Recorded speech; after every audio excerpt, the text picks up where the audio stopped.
以西結本來預備成為祭司，點知上帝就呼召咗佢成為先知。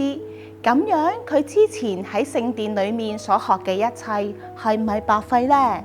當然唔係啦，就係因為佢以前所積累落嚟嘅律法知識同埋對上帝嘅認識，成為咗佢日後做先知一個好大嘅根基啊，使佢能夠好準確咁樣表達到上帝嘅心意。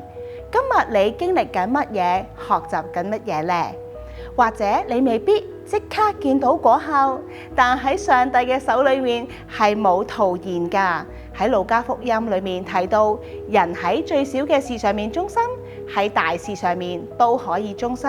所以讓我哋學習喺小事上面忠心，預備好自己，因為上帝正係喺度塑造緊你啊，為要成就更大嘅使命，裝備緊我哋。希望我哋都能夠成為合上帝心意嘅器皿啊！呢個係靈修1分鐘，我哋聽日見。